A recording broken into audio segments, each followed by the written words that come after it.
哇，在那个环境下烤肉真的是巴适，太舒服了啊！那应该叫么子啊？面朝大海，春暖花开。当然，我们的不是海啊，是湖。来一口7分熟的牛排啊，舒服。Hello， 大家好啊！今儿跟大家推荐一个锦州周边一日游的位置。我几个带我屋连在那里玩了一天啊，真的非常的舒服，特别是我的阿儿，近距离的感受了下大自然。非常的开心，在那里呢，不管是吃饭还是看风景，都非常的惬意啊。好 ，Let's go。今天来到了位于锦州区8030前山森林美术园。进园之后，首先映入眼帘的就是一片梅园。我觉得那里的风景非常的治愈系啊。从沙市出发还是蛮方便啊，我从武德路出发，半个小时就到了。今天的风蛮大。但是温度还算比较高，吹在身上并不觉得蛮冷。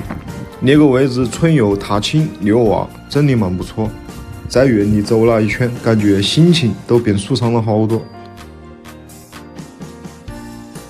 这时候来去喝杯咖啡啊，这里是咖啡馆，好有艺术气息啊！看下价格，那个咖啡好火啊，那位置还可以啊。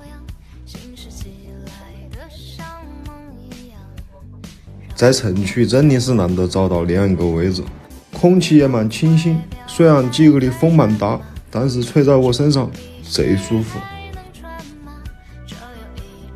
门首来个吃饭，我几个订了一个露营吃烤肉的位置啊，他那里还配了一个帐篷，里面有张床，玩累了可以在那里休息，等下准备烤肉去了。特别是我几个一家3口过来，阿儿在那帐篷里休息下，玩下玩具。等下睡个瞌睡，好安逸。几个的食材，哇，在那个环境下烤肉真的是巴适，太舒服了啊！那应该叫么子啊？面朝大海，春暖花开。当然，我们的不是海啊，是湖。他那里露营可以自己带食材，也可以保干。我是选的保干。来一口7分熟的牛排啊！舒服啊！我阿儿是真的喜欢那个位置，自己端盘子拿烤肉，然后在露营地那里跟别的阿儿一起疯，一起玩。7个烤羊排，你自己烤的东西就是格外香气啊！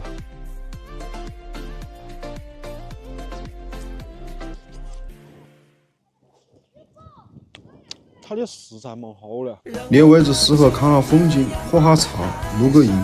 如果是想玩么子刺激项目的，那里没得啊。吃完了之后，来湖边的那个亭子那里坐一下，然后到那个美术园里看一下画展，丰富下自己的艺术细胞。整个园区我觉得都是非常适合拍照打卡的，非常的出片。